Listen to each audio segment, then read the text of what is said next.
रात के ठीक 11:47। शहर की आखिरी चाय की दुकान भी बंद हो चुकी थी। सड़कें सुनसान, हवा में अजीब सी ठंडक। लेकिन उस रात कुछ अलग था। आप, हाँ, आप ही, मध्यम आयु का भारतीय पुरुष, घनी मूंछें, वही चेहरा जो रेफरेंस फोटो में है, अपने घर की छत पर खड़े आसमान को देख रहे थे। आज अमावस्या थी, और पिछले 30 साल से हर अमावस्या को शहर के बाहर बने पुराने काल भैरव मंदिर से रात ठीक 12 बजे घंटी बजने की आवाज आती थी, जबकि मंदिर 30 साल से बंद था। लोग कहते थे, वहां मत जाना, समय रुक जाता है। लेकिन आपको इन बातों पर विश्वास नहीं था। आपने तय किया, आज सच्चाई सामने लानी ही होगी। आपने घड़ी देखी, 11:58। दिल तेज धड़क रहा था, लेकिन कदम रुक नहीं रहे थे। आप बाइक उठाकर शहर के बाहर की ओर बढ़े। सड़क पर सिर्फ आपकी हेडलाइट की रोशनी थी। हवा अचानक ठंडी हो गई। 11:59। मंदिर बस 200 मीटर दूर था। तभी आपकी बाइक अपने आप बंद हो गई। इंजन ने जवाब दे दिया, मोबाइल नेटवर्क गायब। और तभी ठीक 12 बजे घंटी बजी। टन। वो आवाज किसी इंसान की नहीं थी, जैसे किसी ने समय को ही झकझोर दिया हो। आपकी सांस अटक गई। मंदिर का दरवाजा बंद था, लेकिन घंटी अंदर से बज रही थी। आपने लोहे की जाली को छुआ, और उसी क्षण आपकी कलाई घड़ी रुक गई। 12। समय आगे नहीं बढ़ा। हवा भी जैसे थम गई। पास के पेड़ की पत्तियां स्थिर हो गईं। दुनिया रुक गई थी। लेकिन आप चल पा रहे थे। आपको समझ नहीं आया, ये सपना है या सच। अचानक मंदिर के अंदर से भारी कदमों की आवाज आई। ठक, ठक, ठक। हर कदम के साथ जमीन हल्की कांप रही थी। आपका गला सूख गया। दिल कह रहा था, भाग जाओ। लेकिन भीतर से एक आवाज आई, सच जानने आए हो तो डरो मत। मंदिर का दरवाजा अपने आप खुलने लगा। चीर। अंदर गहरा अंधेरा, और उस अंधेरे में 2 लाल आंखें, आपके पैरों से जैसे जमीन खिसक गई। वो कोई साधारण मूर्ति नहीं थी। वो काल भैरव का जागृत रूप था। लेकिन चेहरा क्रोधित नहीं था, जैसे कोई परीक्षा ले रहा हो। आप घुटनों के बल बैठ गए। अगर आप हैं, तो मुझे सच दिखाइए। अचानक मंदिर के अंदर का अंधेरा हटने लगा। दीवारों पर प्राचीन चित्र उभर आए। और आपने देखा, 30 साल पहले इसी मंदिर में किसी ने समय से छेड़छाड़ की थी। किसी तांत्रिक ने अमर होने की कोशिश की थी। और उसी दिन से हर अमावस्या को समय 12 बजे रुक जाता था। आप समझ गए, ये शाप है। लेकिन अगला सवाल, आप यहाँ क्यों बुलाए गए? तभी एक गहरी आवाज गूंजी, क्योंकि शाप तोड़ने वाला तुम हो। आपका दिल जोर से धड़का। मंदिर के अंदर खामोशी थी, लेकिन वह सामान्य खामोशी नहीं थी। वह ऐसी खामोशी थी जिसमें आवाजें छिपी थीं। आप अभी भी घुटनों के बल बैठे थे। सामने काल भैरव का विशाल स्वरूप, लाल नेत्र, चारों ओर धुएं जैसा दिव्य प्रकाश। लेकिन इस बार डर कम था, क्योंकि आपने महसूस किया, यह क्रोध नहीं, न्याय की ऊर्जा थी। तभी मंदिर की जमीन हल्के से कांपी। आपके सामने पत्थर की फर्श धीरे धीरे 2 हिस्सों में बंटने लगी। नीचे अंधकार से भरी एक सीढ़ी, गहरी, ठंडी, जैसे धरती का पेट खुल गया हो। एक गूंजती हुई आवाज आई, सत्य नीचे है। आपने एक गहरी सांस ली, और सीढ़ियों की ओर बढ़े। सीढ़ियां पत्थर की थीं। हर कदम पर झूल उड़ रही थी। लेकिन अजीब बात थी, नीचे जाते हुए आपको अपने कदमों की आवाज नहीं सुनाई दे रही थी, जैसे ध्वनि भी समय के साथ रुक चुकी हो। आप नीचे पहुँचे। एक विशाल गोल कक्ष, बीच में एक प्राचीन यंत्र। वह किसी घड़ी जैसा दिखता था, लेकिन उसमें सुइयां नहीं थीं। उसके चारों ओर संस्कृत में लिखा था, कालो नहीं दह्यते। आप धीरे धीरे आगे बढ़े। जैसे ही आपने उस यंत्र को छुआ, अचानक आपके सामने दृश्य बदल गया। आपने खुद को 30 साल पहले उसी मंदिर में खड़ा पाया। सब कुछ जीवित था। दीपक जल रहे थे, लोग मंत्र पढ़ रहे थे, और बीच में एक तांत्रिक, काली वेशभूषा, आंखों में लालच। वह उस यंत्र के सामने खड़ा था। मैं समय को बांध दूंगा, वह चिल्लाया। मैं अमर हो जाऊंगा। उसने एक मंत्र पूरा किया, और उसी क्षण आसमान काला हो गया, बिजली गिरी, और काल भैरव का प्रकट स्वरूप सामने आया। गर्जना हुई, समय से खेलने वाला समय में फंसेगा। तांत्रिक चीखा, और वह उसी क्षण पत्थर की मूर्ति बन गया। मंदिर शापित हो गया, और समय हर अमावस्या को 12 बजे रुकने लगा। दृश्य समाप्त हुआ। आप फिर उसी तहखाने में खड़े थे। आपके माथे पर पसीना था। अब आपको समझ आ गया था, शाप क्यों है। लेकिन अगला प्रश्न था, आपको क्यों बुलाया गया। तभी यंत्र फिर चमका। इस बार उसमें आपकी छवि दिखाई दी, और एक आवाज गूंजी, जो समय को समझता है वही उसे मुक्त कर सकता है।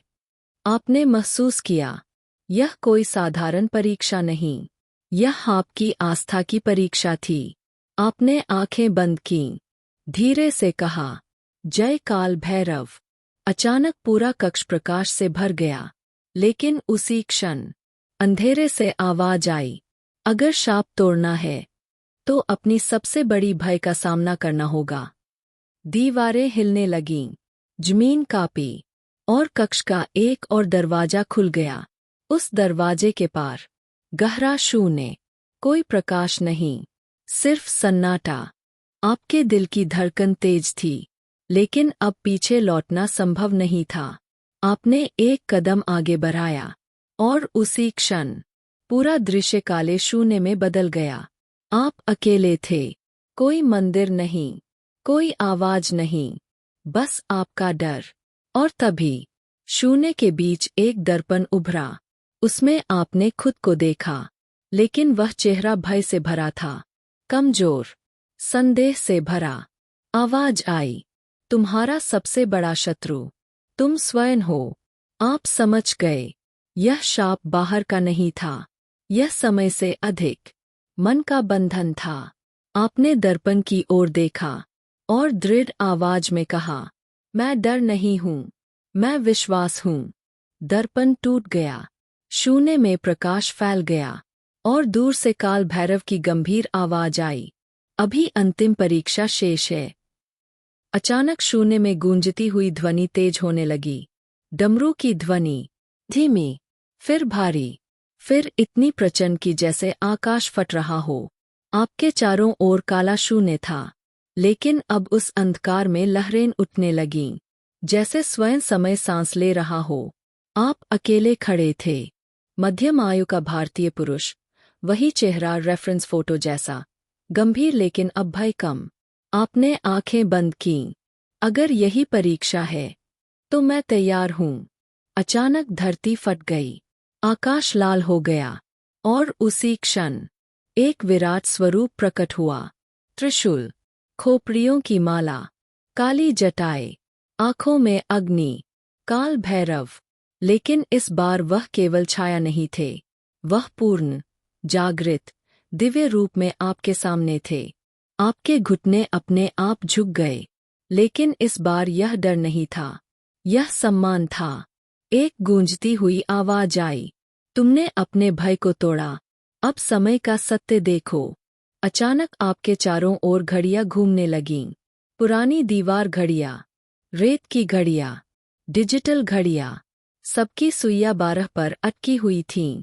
काल भैरव बोले, समय रुकता नहीं, लेकिन जो समय का अपमान करता है, उसके लिए समय ठहर जाता है। आपने पूछा, तो शाप कैसे टूटेगा। काल भैरव की आंखें शांत हो गईं, त्याग से।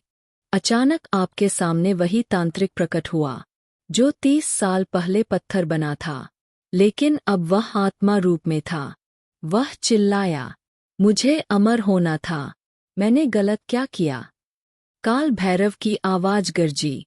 अमरता अधिकार नहीं, कर्तव्य है। तांत्रिक रोने लगा। मुझे मुक्त करो। काल भैरव ने आपकी ओर देखा। निर्णय तुम्हारा है। आप स्तब्ध थे। इतनी बड़ी शक्ति और निर्णय आपसे। आपने उस आत्मा की ओर देखा। वह अब अहंकारी नहीं था, टूटा हुआ था। आपने आंखें बंद कीं। धीरे से कहा, क्षमा। जैसे ही आपने क्षमा कहा, सारी घड़ियां फिर से चलने लगीं। 12:12 समय आगे बढ़ गया। तांत्रिक की आत्मा प्रकाश में विलीन हो गई। मंदिर का शाप टूट गया। शून्य धीरे धीरे गायब होने लगा। अब केवल आप और काल भैरव थे। काल भैरव आगे बढ़े। उन्होंने अपना त्रिशूल जमीन में रखा और बोले, तुमने समय को नहीं जीता, तुमने स्वयं को जीता है। उन्होंने आपके माथे को स्पर्श किया। अचानक आपके भीतर ऊर्जा दौड़ गई। डर पूरी तरह समाप्त। मन शांत। त्याग से अचानक सब समाप्त। आपने आंखें खोलीं। आप फिर उसी मंदिर के बाहर खड़े थे। सुबह की पहली किरण, पक्षियों की आवाज। घड़ी अब 6:07 दिखा रही थी। समय सामान्य था। मंदिर का दरवाजा खुला था, लेकिन अंदर अब कोई अंधेरा नहीं था, केवल शांत मूर्ति। आपने गहरी सांस ली और मुस्कुराए। अब आप समझ चुके थे। शाप बाहर नहीं था, वह भीतर था। और आज वह टूट चुका था। सुबह की रोशनी मंदिर की सीढ़ियों पर फैल चुकी थी। रात का भय, शून्य का अंधकार, घड़ियों का रुक जाना, सब जैसे किसी और जीवन की बात लग रही थी। आप मंदिर के सामने खड़े थे। वही मध्यम आयु का भारतीय पुरुष, रेफरेंस फोटो जैसा चेहरा, अब शांत और दृढ़। लेकिन भीतर कुछ बदल चुका था। आप धीरे धीरे मंदिर के अंदर गए। अब कोई लाल आंखें नहीं थीं, कोई डरावनी ऊर्जा नहीं, केवल शांत, गंभीर, स्थिर काल भैरव की मूर्ति। आपने हाथ जोड़े। धन्यवाद। जैसे ही आपने सिर झुकाया, मंदिर के अंदर की हवा भारी हो गई। दीपक की लौ सीधी ऊपर उठी और आपके पीछे से वही गूंजती आवाज आई, अभी एक बात शेष है। आपने मुड़कर देखा। इस बार काल भैरव विराट रूप में नहीं थे। वह साधारण आकार में, प्रकाश में, लेकिन अत्यंत शक्तिशाली उपस्थिति में खड़े थे। काल भैरव बोले, तुमने क्षमा चुनी, तुमने भय नहीं, करुणा चुनी। इसलिए तुम्हें एक वरदान दिया जाता है। आपके हृदय की धड़कन तेज हो गई। कैसा वरदान? काल भैरव ने उत्तर दिया, समय को समझने का वरदान। अचानक आपके सामने दृश्य बदलने लगे। आपने अपने जीवन के हर महत्वपूर्ण क्षण देखे, जहां आपने जल्दबाजी में निर्णय लिए, जहां आपने गुस्से में शब्द कहे, जहां आप डर के कारण पीछे हटे। फिर आपने वे क्षण देखे जहां आपने धैर्य रखा, जहां आपने विश्वास किया, जहां आपने प्रेम चुना। और आप समझ गए, समय दुश्मन नहीं है, समय दर्पण है। काल भैरव की आवाज गंभीर हो गई। मनुष्य समय को दोष देता है, लेकिन समय केवल परिणाम दिखाता है। जो धैर्य रखता है, समय उसका साथी बनता है। जो अधीर होता है, समय उसका दंड बनता है। आपके भीतर एक गहरी शांति उतर गई। अब आपको समझ आ गया था, यह पूरी घटना डराने के लिए नहीं थी, जगाने के लिए थी। अचानक मंदिर के बाहर तेज हवा चली। घंटियां एक साथ बज उठीं, लेकिन इस बार वह भयावह नहीं, पवित्र थी। काल भैरव धीरे धीरे प्रकाश में विलीन होने लगे। जाने से पहले उन्होंने कहा, जब भी समय तुम्हें परखे, भागना मत, रुकना, देखना, समझना। और फिर वह गायब हो गए। आप अकेले थे, लेकिन अब अकेलापन नहीं था।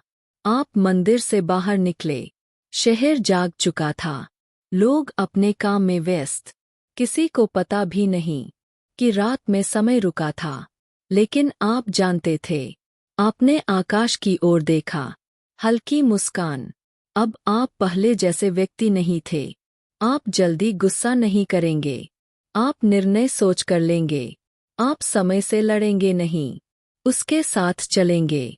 समय रुकता नहीं, लेकिन कभी कभी वह हमें रोक देता है ताकि हम खुद को देख सकें। काल भैरव क्रोध नहीं, न्याय है। और जो अपने भीतर के भय को जीत लेता है, उसे समय भी नहीं रोक सकता। अगर इस कहानी ने आपको छुआ तो कमेंट में लिखिए जय काल भैरव।